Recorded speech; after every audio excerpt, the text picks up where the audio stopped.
Hello everyone, can you hear me? Hello everyone, can you all hear me?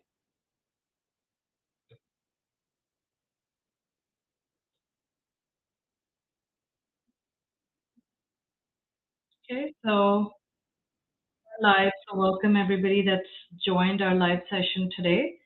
There are a few questions. First of all, this is Rashmi from Cougar, and there are a few very common questions, and particularly three of them that I want to talk about today specifically. The first one is about H-1B visa status. A lot of clients have been asking about this lately, so here we go. The first question is, what is the current status and the real world impact of the $100,000 H-1B fee, and how does moving to Canada present a superior or a more stable option as an IT professional? Or should I just drop everything and go back to my home country and start something new? Well, I think it's a really relevant question, especially since this announcement was made so recently and it just threw everybody off. Um, right now, the US has announced a $100,000 application fee. We all know that. It basically made it impossible for most employers in the US to hire skilled workers at this time, especially from countries like India, China, Philippines, South Korea, etc. Because most skilled workers came from these countries, and so now it's really hard for employers to find talent from these countries moving forward. How does that compare to what's happening in Canada? Well, Mark Carney, who was the Canadian Prime Minister, as most of us have already probably seen that update, he immediately jumped in and he basically said, "Okay, so if US doesn't want these tech workers, perfect, we will take them." And so the government is right now working on some viable option to bring all these H-1B workers into Canada. And so this isn't the first time that this is happening. It happened once before. Back in 2023, there was a H-1B pilot program that the Canadian government started. They allowed 10,000 applications and uh, gave us there was a long deadline, but the 10,000 spots were filled in less than 48 hours. So that's less than 2 days that we had 10,000 applications. And so the demand has always been tremendously high. And so if the government comes up with something like this, then we can definitely bet on the fact that there are going to be a whole bunch of people that will want to move to Canada because realistically speaking, I know that there is Germany and there is UK and there are other options, but Canada still stands as a top contender and is probably far more superior and stable, even with all of its immigration glories in 2025. Canada still stands as a top contender for these H-1B workers. So, in my opinion, I don't think you should go back. I think you should just hang on where you are right now because Canada is probably going to be opening up a new program sooner than later. And so targeting it as your next destination is probably going to be a good option. That's my opinion about this.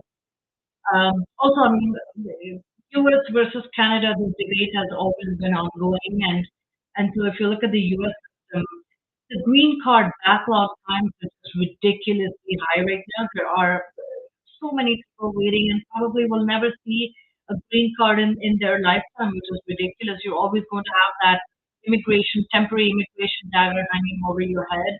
And so in that sense, Canada does offer you some sense of stability because I mean, it's taking longer than usual for people to become a PR in Canada, but there are options. You can see the finish line, right? How long is it going to get you? How long is it going to take you to get there? That's another question. But you can actually see the finish line, and so that's definitely one of the major benefits of living in Canada as one option, and many more. We can go over that offline for anybody that has more questions about it. Um, so the next question that we have is, could your health affect Canadian visa. So I think the question is more about medical inadmissibility, I suppose.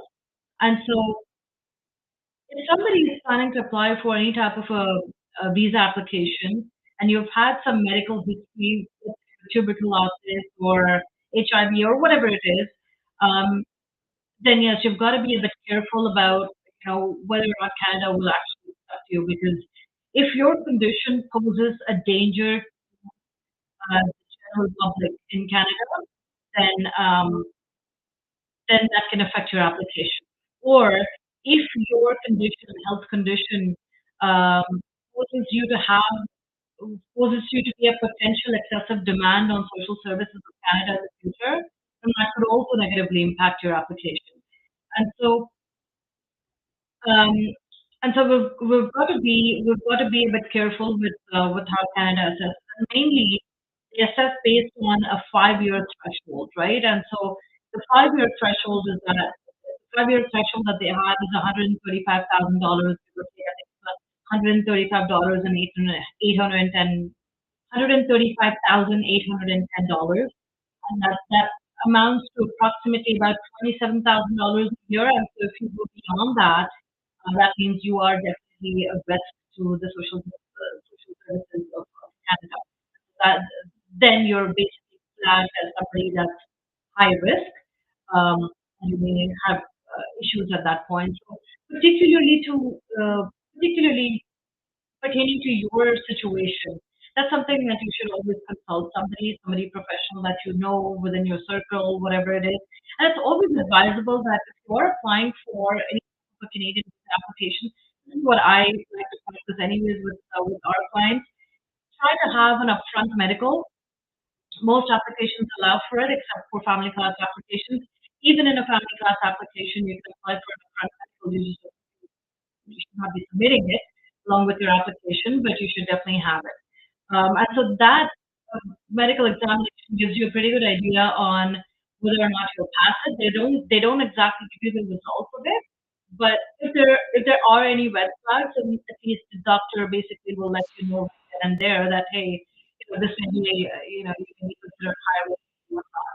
And sometimes um, we've had situations where clients went to give their medicals and then they were returned back and asked to come another day. And so that in itself will sort of raise all kind of red flags, and you have a pretty good idea at that point that okay, there's something actually going wrong with my medical side of things. So that's when you would consult, and all of this can basically save you some time, right, at the end of the day, and give you a good idea on whether or not your health will affect your visa.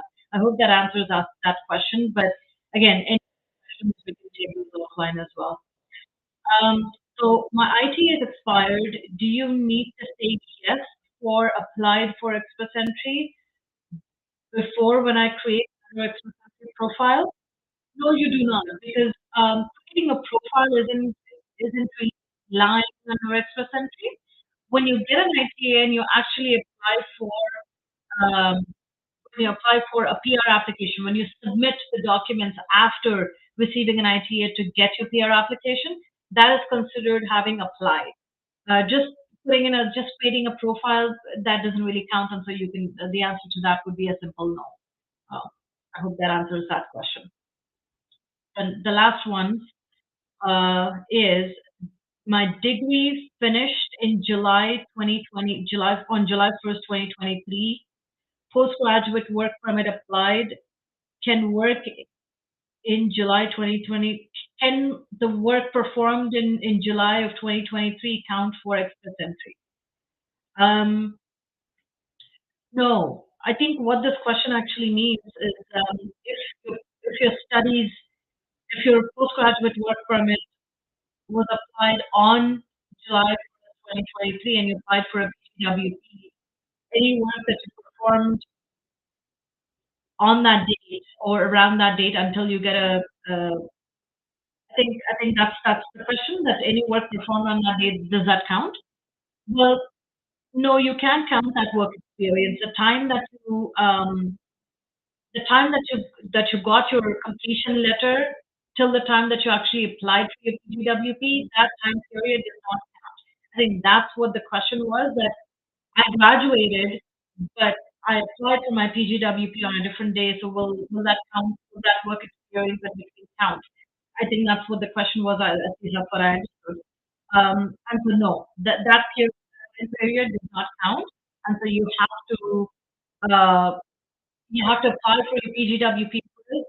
At any time after you've applied for your PGWP will count because that would mean that you're on maintained status, which is accepted.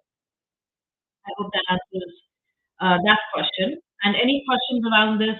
I mean, these answers are more on the generic side, but anything pertaining to your particular situation, I always recommend to consult somebody professional to understand how that would particularly impact you personally. And the very last question for today is my expectation for my primary non is based on 1 year of continuous CC experience, CC work experience, okay? After returning to my home country, can I work in two different knots, one after another, for it to count as 1 year of foreign work experience? So your primary knot is different from the actual work experience that you gained. So if you gained work experience in a couple of different knots, what the primary knot would mainly be the one that you want to be considered under, right? So whatever you enter under your primary knot is essentially what the government will assess you under. So, and this particularly applies more for the category-based laws where you uh, your knot code decides your category, the category that you get selected under. And so, yes, your primary knot is different from your work experience. Gain work experience uh, under tier 0 to 3, and that would count under express entry. But your primary knot is essentially what you would be assessed under, what you would be selected under if you're targeting the category-based ones. I hope that answers that question. And so, yeah, those are the questions that we have for today's live. If anybody has any other questions that they'd like to have answered, uh, DM us with your questions, and we'll try to get to as many as we possibly can. Thank you.